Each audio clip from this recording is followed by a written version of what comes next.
Welcome back to Let's Make a Game, a channel about making computer role-playing games using the free program Twine and the Sugarcube format for Twine. In this video, I would like to keep talking about my current project, which is coding a combat system for a game which a viewer is making, which they've asked me to help with. Before I do that, however, I would like to apologise for the ongoing issue of the volume of these videos. A few people have said that the volume is too soft, and that's my impression as well. I listen to all of these videos as they go out to make sure there are no glitches, and I have noticed that they're quite soft compared to other YouTube videos that I've seen of this kind.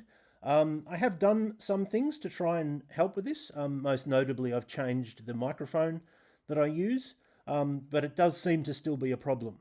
I'm looking at installing a different piece of software to record these videos. I haven't done that yet because I am not sure which version of the software my computer needs, and I'm currently finding that out. Once I find it out, I'll have the new software, and hopefully that will help. So, yeah, I'm aware of the problem, and I'm sorry, but I am sort of trying to fix it. Okay, so on to the game. So here we have a screen that looks almost identical to the screen we had in the last video. We have the 4 pictures of the types that you can, or that the player can choose. So we have the warrior, the scientist, the scoundrel, and the influencer, and a little description, the title of each pops up if we hover over it. But we have this new button here, and this button, if you click it, all of these pictures obviously sort of present as female. If we click this, we get male pictures. And if you are looking at the male pictures and you choose a character, it will remember which one you've chosen. So if you choose a male picture, it will give you a male picture. If you choose a female one, it'll give you a female one. And B, it won't change the attributes. So this particular character, the scientist, has poor, high, low, and moderate in that order. But if we choose the female scientist, they have poor, high, low, and moderate in that order. So mechanically, it's an identical character. It's just visual, because I thought some people might like the option. All right, so that's what it does. Let's have a look at the code that allows it to happen. As well as changing the code, we also, of course, had to change the pictures. We had warrior.png, scientist.png, etc. But now we have 2 warrior pictures, 2 scientist pictures. Well, the way we distinguish them is that the existing one was renamed to warrior space F for female.png, and the other one was renamed, and the new one was named, sorry, not renamed, warrior space M.png, and similarly for the other types. So we need to have only one new variable, which I've called $GEN, obviously to stand for gender. And the way we set it up initially, we set it up randomly. We set it to the lowercase f, and then we have a 50% chance of setting it to a lowercase m instead. So it will be male or female with an equal chance of each. Now, of course, we could have written this code by setting it to M and then 50% setting it to F, and that would have an identical result. We also could have used numbers. We could have had, okay, let's say 0 is male and 1's female, or vice versa, and we set it to 0, and then, or we set it to a random number, 0 or 1. So why didn't I do that?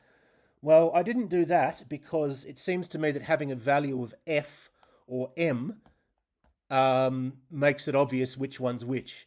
It's obvious that F is the female pictures and M is the male pictures. Whereas if it was 0 or 1, which one's the male number? Well, it doesn't really seem like either is. So just doing it this way just makes the code a little bit easier to follow, I think. But of course, it would work fine with numbers. So here we have the code which displays the pictures, and there's only two changes needed. One, this used to say just div align equals center, and we've added this div ID equals WHOLE in quotes. I'll explain why we do that when we get to something a little bit lower in the page. But the other thing is that when we print the picture, where previously it was printing warrior and scientist, etc., we wanted to print warrior.m or warrior.f, etc. So after the variable which deals with the names of the different types, we add that we want it to print a space, and we wanted to print the variable $gen before .png. So it will print warrior.f or whatever it may be. All right, so here we have a new command. I don't think I've ever talked about link before. Link is a different way of doing links, as you might expect, i.e. links in the sense of link, like links on a web page. You click on it and it takes you to a different page.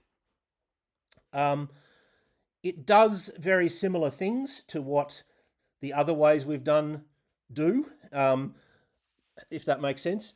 The thing that it seems to be good at is that it easily allows you to have a link which is a picture and which executes code when the link is clicked.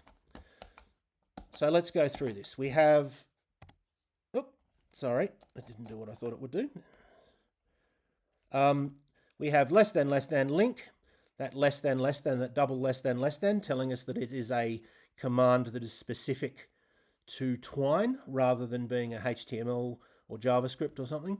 We have link, L-I-N-K, and in this case, we have an img command, which we've already talked about, which is just an image. We could also have text in quotes, and that would print a text link. But if we were going to have a text link, we might find it easier to just use something we've already looked at, which is the double square brackets. But anyway, in this case, we have link, and it's a picture. And then all of this, anything after the link and before the /link will execute if the button is clicked. So what do we need to do? Well, mostly we just need to change the value of gen. So we just have, if gen is equal to m, set it to f. Otherwise, set it to m, because we only have two values that it can have at the moment, and we just switch back and forth between them. The other thing we need to do is a command that we've already talked about, the replace command. What replace allows you to do, it does allow you to do other things. Partly it allows you to replace part of a page. That's obviously the sort of intention of it and why it's called replace. What I mostly use it for is for getting from one page to the other without flickering. Normally what happens in Twine is that when you go to another page, for an instant, it's completely dark, and then it loads the new page. And when you're using Twine in the way in which it was intended, which is that you have sort of paragraphs of text, and then you click a link to indicate your choice, like a Choose Your Own Adventure, you're not going to be changing all that often, because you'll be reading the paragraph and you think, well, I'll do that one, click in that. So you'll only be moving every sort of, couple of minutes or so. And the flickering's not that bad. But when you're moving more frequently, it can be a little annoying. So I like to turn the flickering off, and we do that with replace. So this is what this div ID is for. We give this the ID of the text WHOLE. That's just something I've chosen. We could have called it anything. And what that does is it tells the computer, okay, when I talk about WHOLE, or when I talk about hashtag WHOLE, I mean this point of the page. The point immediately after we've shut down the, closed the UI bar. And what it does is it replaces everything after hashtag WHOLE, after this point here, with whatever's between the replace and the slash replace. And in this case, we just go include choose character.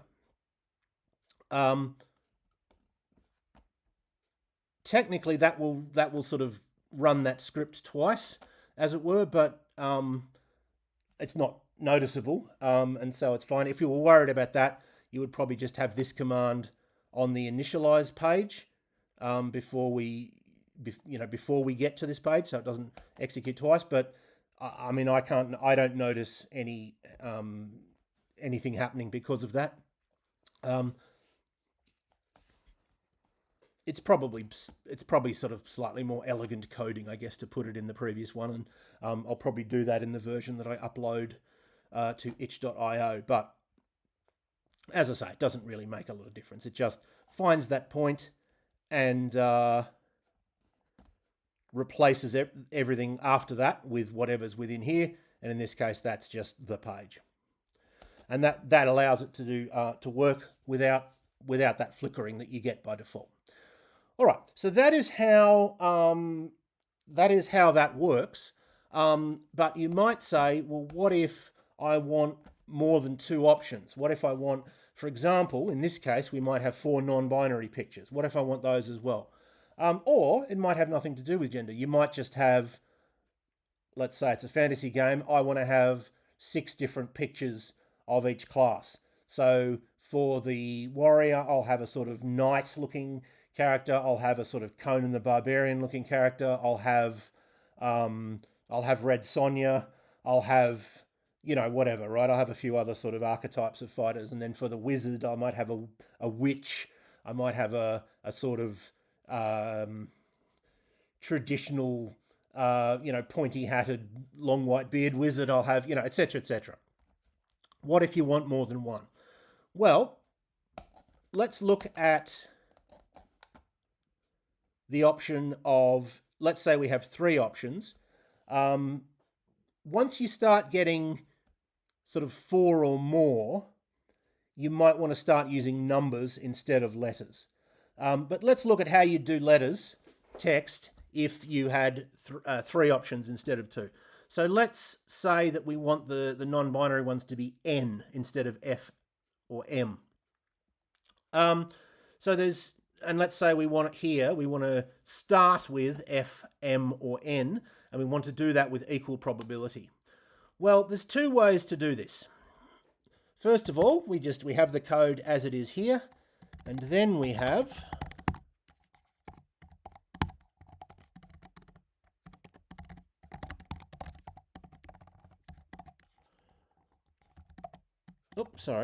set gen.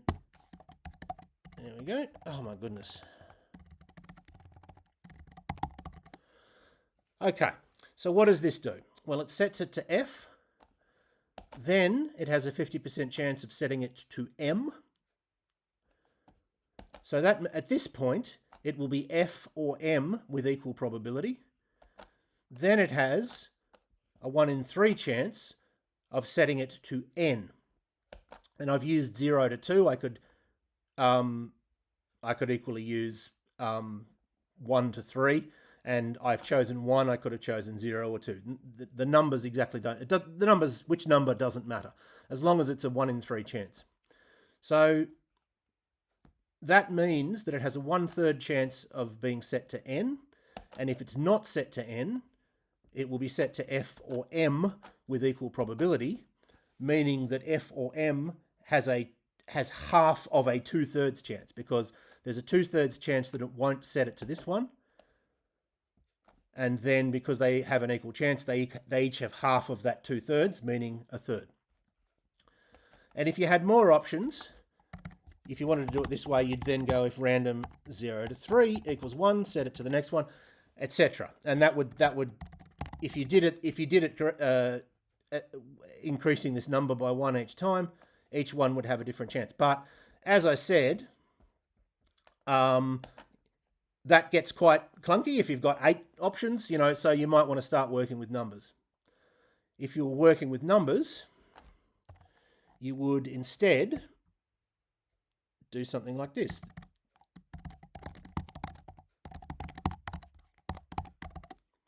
Right, that's a lot simpler.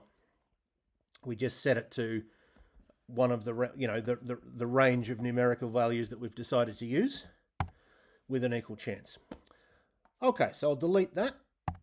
Let's have a look at what we'd do on this page if we had three options. Well, in this case, let's say we're having three options and they're the same as before, M, F, or N. We don't want to flip between F and M. We want to cycle through the three of them. So we might do something like this.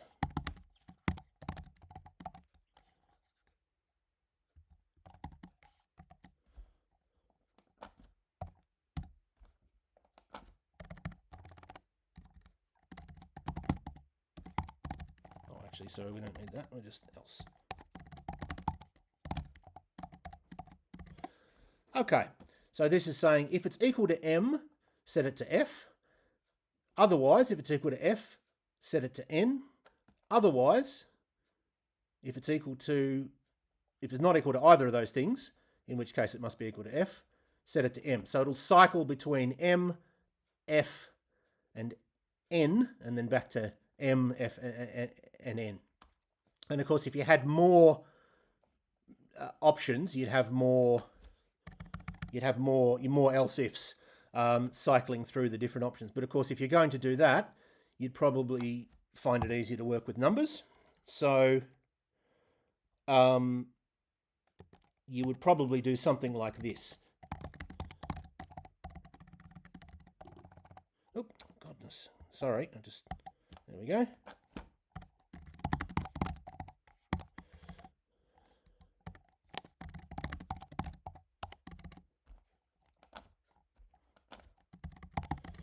So this is what you do if you had four options, and they were 1, 2, 3, and 4. Just add 1 to it, and if it equals 5, well, 5's not really an option, so cycle back to 1. And of course, you'd increase this number if you had more options. It would always be 1 more than the number of different pictures you have. So if you have 8 pictures, you would cycle back to 1 once you get to 9. All right. I should have done this earlier, but I'll show you another way to choose from letter options evenly. Actually, I'll show you a couple of different ways. One, you can have an array. So something like this. I don't know what all these things stand for. I'm just...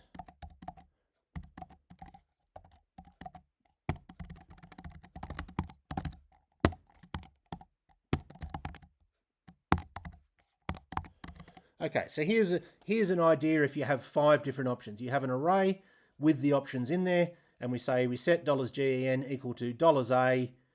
Oh, sorry, there should be a square bracket there. $A, and the slot of $A is random 1 to 5. So it'll just pick one of these slots, pick slot 3, right, that's A. I'll set $Gen equal to the character A, or it picks this slot and sets it to N, etc.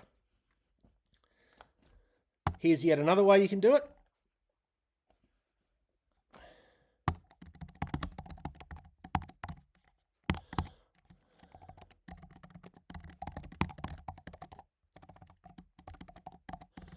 I'm continuing to use $GEN, but again, this doesn't have to be different genders. The distinction can just be that you have different, whatever different pictures.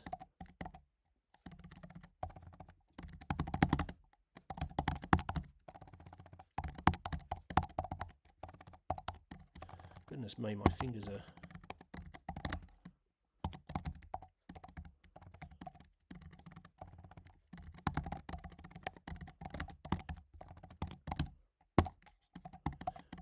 Okay, so this bit of code,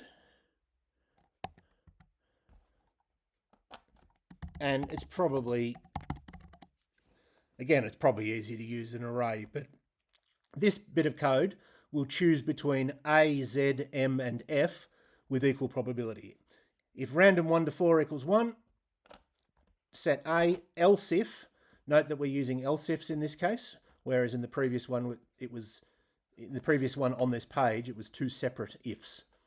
Set gen equals a, else if random 1 to 3 equals 1, set it equal to that, else if random 1 to 2 equals 1, set it to that, else set it to that.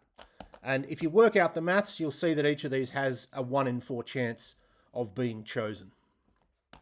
I won't go through it right now, but as long as you reduce that number by 1 each time, and then instead of random 1 to 1, you just have else.